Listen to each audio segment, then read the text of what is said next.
Kerri, thank you so much for joining us today. And I'm really excited because we spent a couple of days together in We spent a lot of time a lot of together. A time lot of together, time together. a lot of You meals, a lot of activities. you dealt with me in a very intense situation, and you were very kind. Yeah, so for the audience, we were both speakers for our first TED Talks, which happened just recently in February. So that was very exciting. And it was a great experience to have together. And her talk is wonderful, by the way. So I will link it here below because you have to listen to it. It was very relevant to the preparation for the TED Talk. It's relevant for all sorts of things. It's called How to Rehearse Anything. And you'll definitely love that. Today, we're talking about verbal habits to enhance speaking up and how that relates to professional presence development. So could you share a little bit more about that? I know that's a big part of what you do in your company. Why is it so important? Verbal habits are the window to the soul. I just made that up. The meaning that your verbal habits can tell your listener a lot about what's going on with you. So if we're getting prepared to speak up, if we're speaking up and we want to come across the most confident versions of ourselves, then knowing what our verbal habits are, replacing ones that maybe are confidence killers or presence killers, I should say, then maybe we want to replace those with something a little more productive so that nothing is getting in the way of our messaging to speak up in a safe and confident way. So nothing is getting in the way. What could get in the way? What are the verbal habits that could actually get in the way of our speaking up confidently and having this professional presence that is so helpful to have? There is a lot. There is a lot. I can't mention, we don't have time. It would be as long as that first car ride you took with me for me, which by the way was like 3 hours. Ivna was Yes. extremely patient with me. In the dark, driving unknown territory. driving through the mountains of North Carolina with a complete stranger that just picked her up at the airport and said, "Hey, let's go." We knew it's okay. It was safe, right? Remember the first thing I said to you? We got in the car and I said, "Welcome. Are you feeling psychologically safe?" Oh, you Because did. That was I so did. wonderful. Yeah. And I said, you know what? I don't feel like you're a criminal. I feel safe. That's right. Then we had a long discussion about criminals. That was really We fun. did. We did. Okay. The I'm just so happy to see you that it is that I'm getting off track and I appreciate your patience with me. So the verbal habits can get in the way. And the most pronounced one, the one that we talk about a lot when we are training people in my company, when we're getting people ready to step on stage, and the one we kind of really the one that bubbles up very quickly is the use of filler words, the ums, the uhs, the you knows. It could be anything. Your filler word could be something that is inherent to your native tongue, to your culture. It could be a habit you picked up from your parents, from your siblings. It's age dependent, it is location dependent. I was very much had in my language as a kid, as a young teenager, the word like. So which is definitely a filler word. So it was a lot of like, okay, so like you're going down to the store and like you get in there and it's like crowded, right? So it all of that and the filler words, or a lot of times at my company we call them verbal viruses because they they bleed and they infect.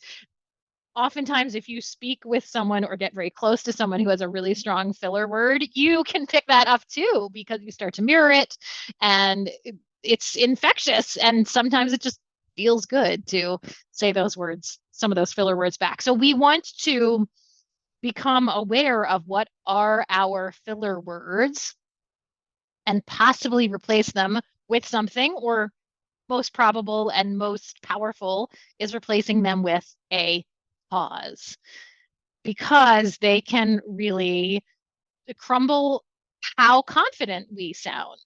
If I'm going in and I'm taking time to speak with you and maybe say something really difficult, it is going to be much more palatable to your ear. It's going to sound more confident if I say, Ivna, I have something difficult to share with you, and it is XYZ versus Ivna, I've got I really want to, I mean, I'm exaggerating how that could sound. This is something that people struggle with, and for a ton of reasons. Like, our brain goes much faster than our mouth, and humans don't like silence, and so we spend a lot of time filling with these verbal viruses, these filler words, to fill the time versus embracing silence, or pausing rather, or either, I should say. And in that example that you just gave, where you're delivering something, a hard message to me, and you start using those filler words, I actually felt I was embracing the moment and the experience. And I actually felt more anxious about it because With you're the thinking, silence. no, with you saying, Oh, um, ugh, Ivna, like you already look like right. you're upset and you're gonna say something hard, and all of those filler words just build tension in the receiver, and I felt it, even though it was a Yes, yes. simulation. But I could see how that would actually also hurt the receiver, and which is another reason to make sure we do it right. And I'm guilty of filler words. It's really hard to not do them. We're all guilty. I'm guilty. And I had to work really hard to get pause, in the habit of pause, into my muscle memory versus the habit of I used to all the time, except when I was given a script as an actor, because I knew exactly what I was going to say. And it is a habit, and you have to practice the use of pause. And a, a way to start to get rid of your filler words and replace them with pause is to take it in very small chunks. So short stories, or a short phone call, or get a very patient friend. Or, like I did with you, I locked you in my car for like 3 hours to get you from the airport to UNC Pembroke, where we filmed the TEDx talks. And tell the stories, tell them something without using your filler word of choice. So for this example, mine is because that's what I used to do a lot. Still guilty of it, absolutely. I would tell stories, and it's going to be painfully slow. You're building a new habit. You're getting in there and building a new neural pathway, which is really hard. And the brain loves to go back to old habits and our old ways. So you've got to work really hard to kind of whack through this dense forest in your brain to get a new habit in there. So it sounds something like this. And no, the recording has not gone down if you hear a long pause, by the way. We're still here. Today, I went shopping and I bought paper towels.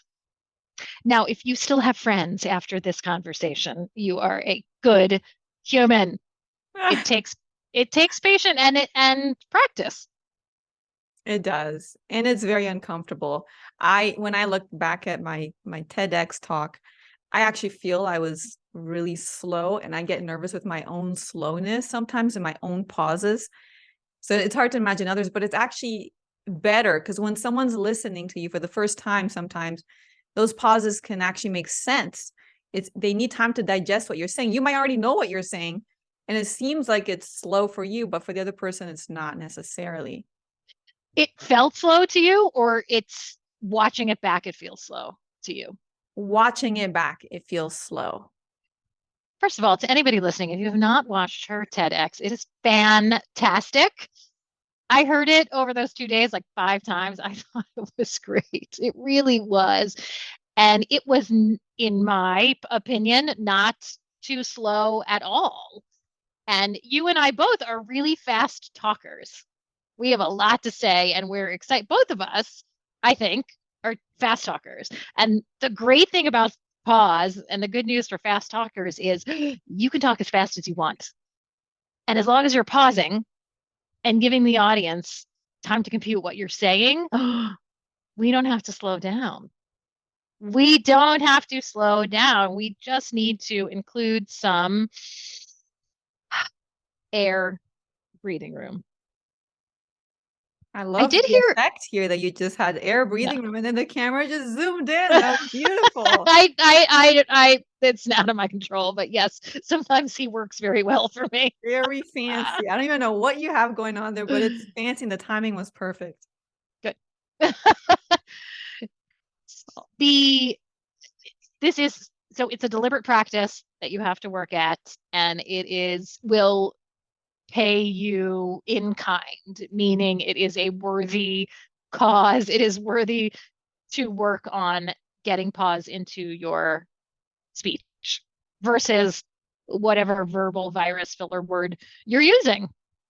Yeah, and I think Toastmasters is great for that because they always have this at counter, which is someone dedicated to count the number of as, ands, ers, all those things, rights that we say, and sometimes we don't even notice it. There's actually software that does this that you can record yourself and it'll track how many as, ums, ers. I never got it, but I saw that there was software. I just didn't pay for it yet. So it's your podcast. May I disagree with you on something? Yes. I am not a fan of counting filler words. Really? Oh, tell me more.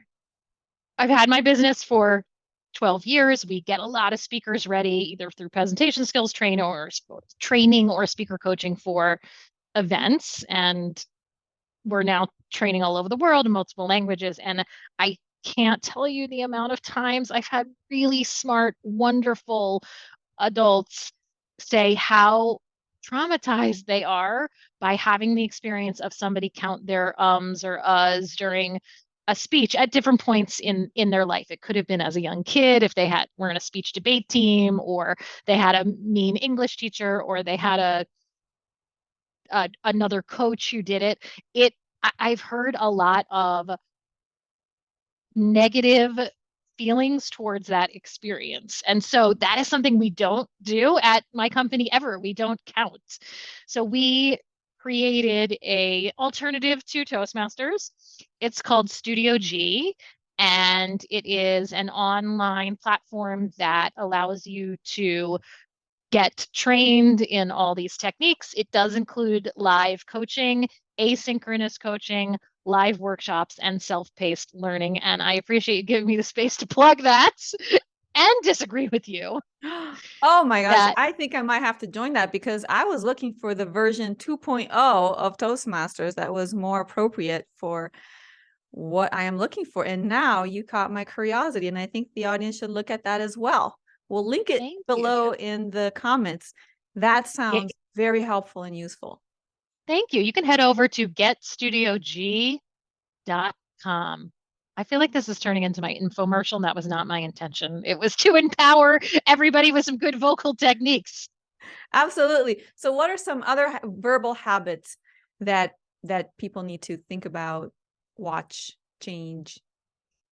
I want to talk about a word that a lot of us love to say that can be hindering the power of our verbal messages, also our written messages, oftentimes a little more pervasive on the verbal side, which is also maybe the next topic of my next TEDx, but we'll talk about that later. Here it is. Ivna, you look awesome today. Your hair is so cool. But that background, there is something that is sticking out from behind your head that makes it look like you've got bunny ears on. Or it's this. I'm exaggerating though. She has a lovely background. I just want everybody to know that. Here's my bunny ears. Or yeah, there it is. There it is. Yes, exactly. Exactly. Or Edna, thank you so much for all the terrific work you did on that project. It really pushed us over the edge and made us look good in front of the client. But next time, we'd like to see it done 2 days earlier. It's but. The word but kills everything we've said before it for the most part.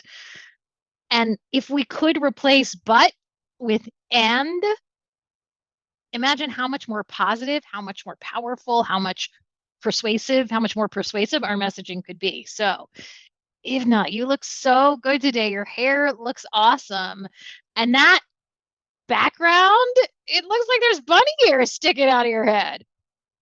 It doesn't sound like so much of it. It's a little insulting. It doesn't sound like so much of an insult when I say it that way.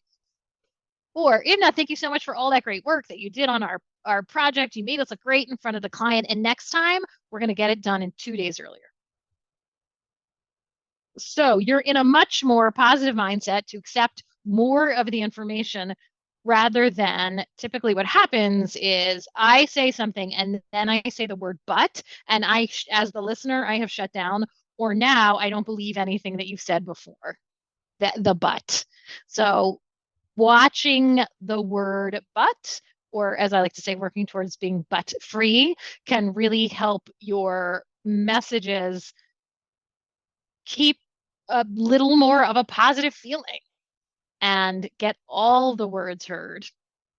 I love that. So but free and virus free as Verbal well. virus. Verbal Right. virus. Yes, and virus and virus free as well. Yes.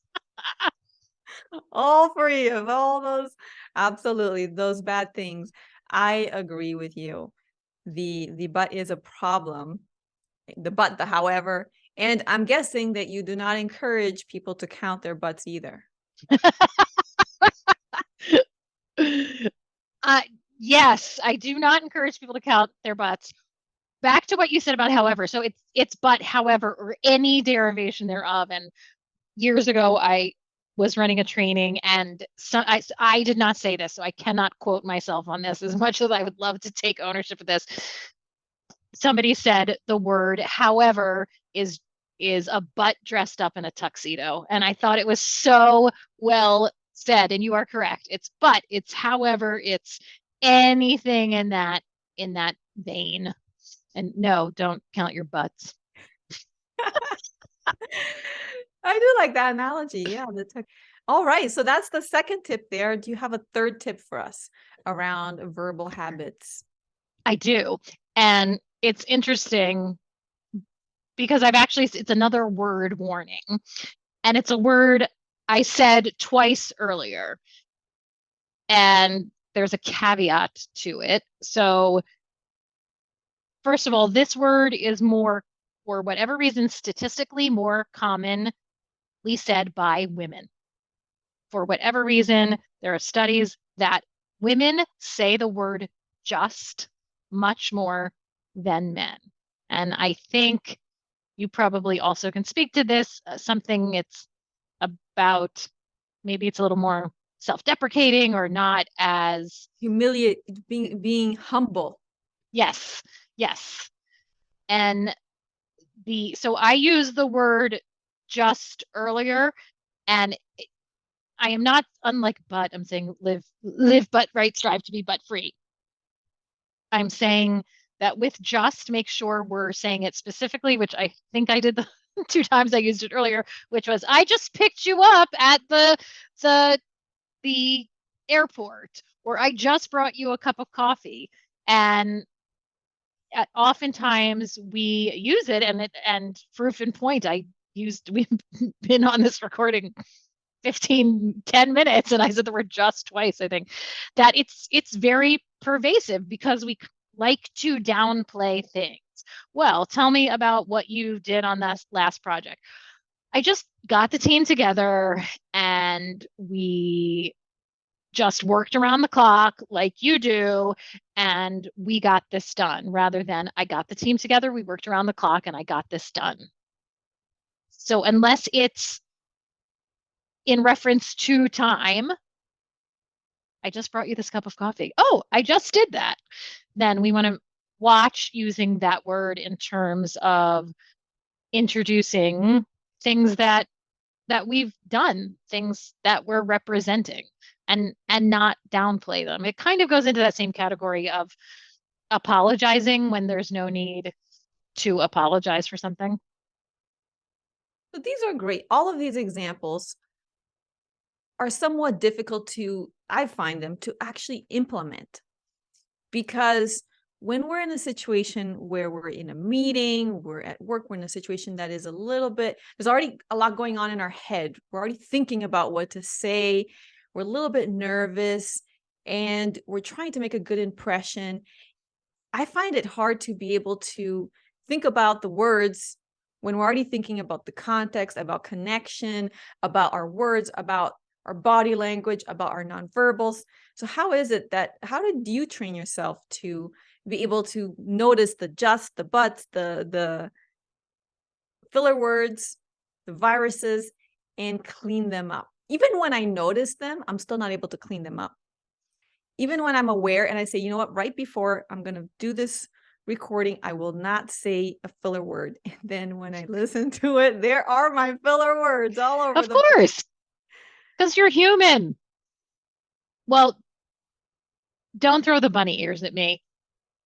The way to start to work on it is to rehearse, which Ivna has heard me talk about a lot. Rehearse.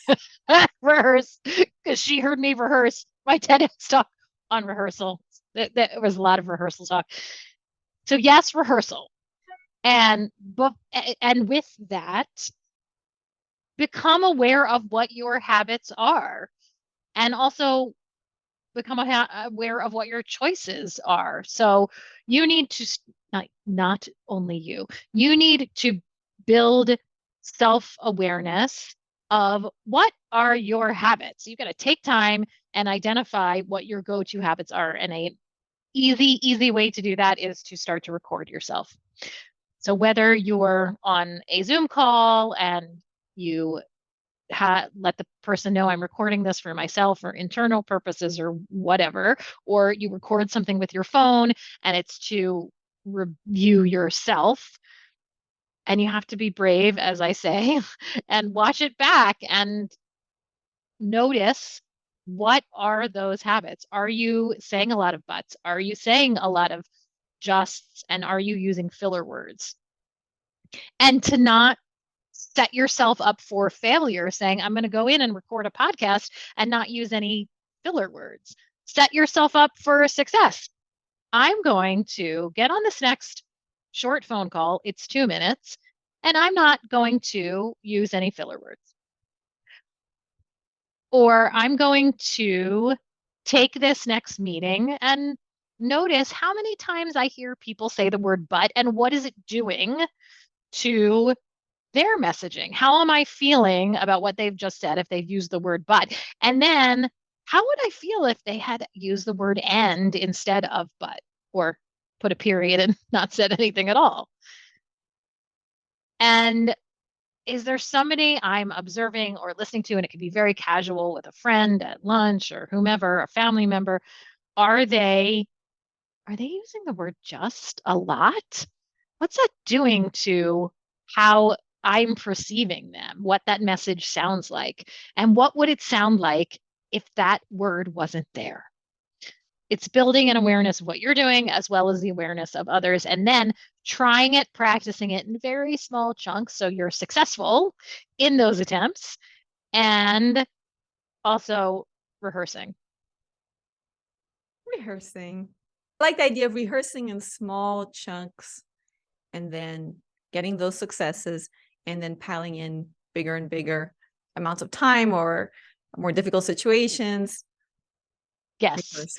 You talked about the really interesting way that you memorized your TEDx talk, because we had to memorize our talks. You did. And that way that you memorized, it was like taking a little bit and then adding more. And you told me the whole technique. I thought it was fascinating that's a way that you can also, so you could do two things if you needed to memorize, which we actually don't recommend professionally, but I said, but that's a different story.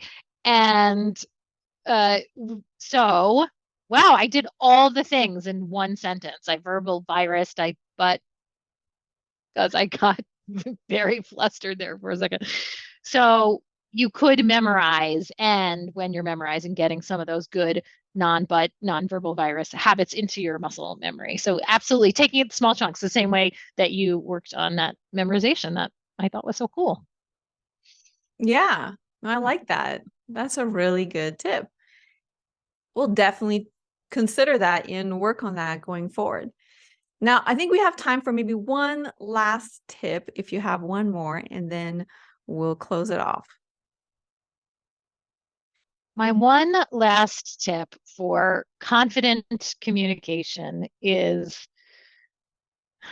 to know that while you may be really prepared and super aware of what you look like and you sound like and you look like a rock star and you're ready to go, the other person or persons receiving that message may not be super aware.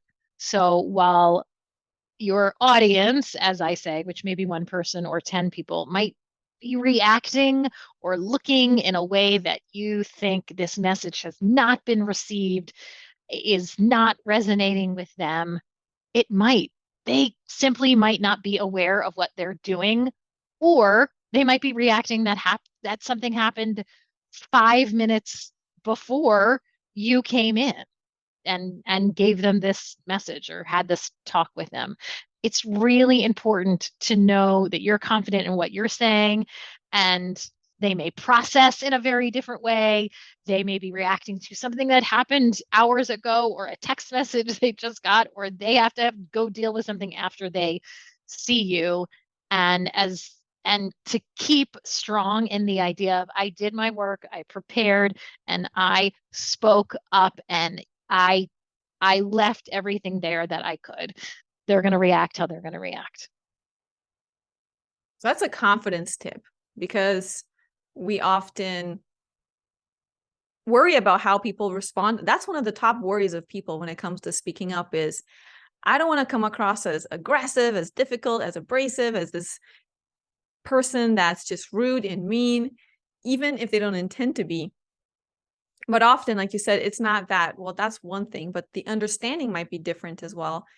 And as long as what I understand from what you're saying is, as long as we're intentional about how we communicate and we do our part, we got to know that the way people respond has a lot to do with them and not always with us.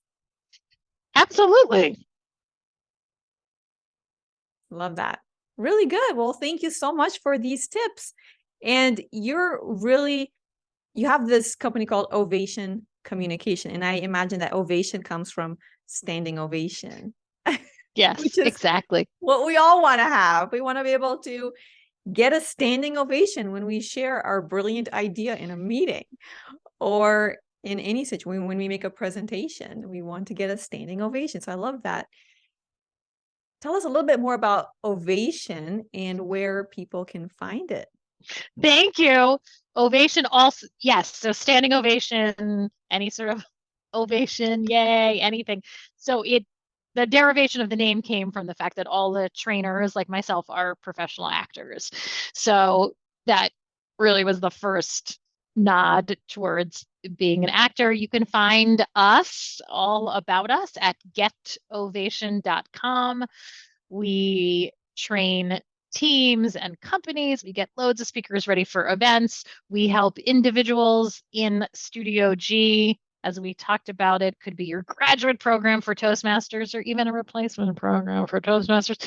So come and check us out at getovation.com. And if you would like to connect with me, find me on LinkedIn, watch my TEDx talk, and watch Ivna's TEDx talk if you haven't. I hope you have.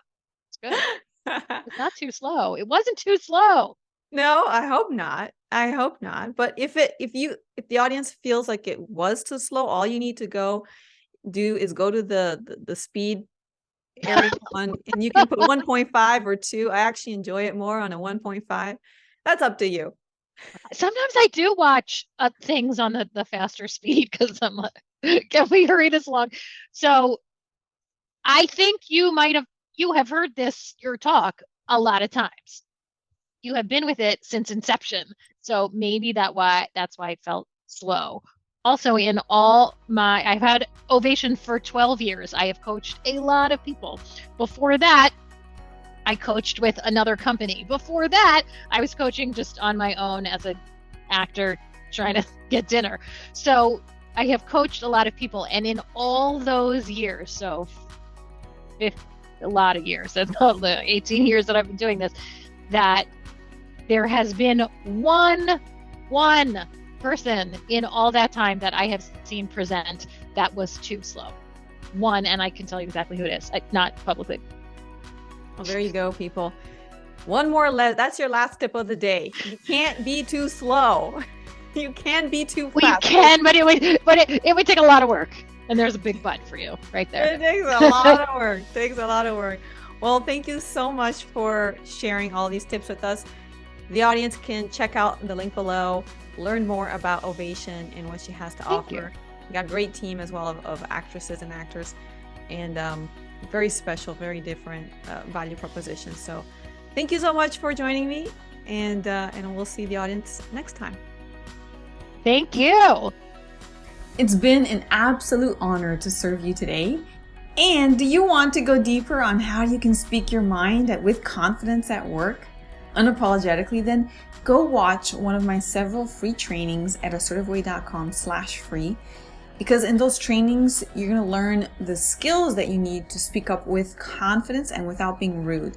Like how to say no, how to express your ideas in meetings, how to express how you feel, how to ask for what you want, ask for that promotion that's due, deal with difficult people, difficult conversations, handle criticism, give thoughtful, constructive criticism to your team members or others, to self-promote without bragging, and much, much more.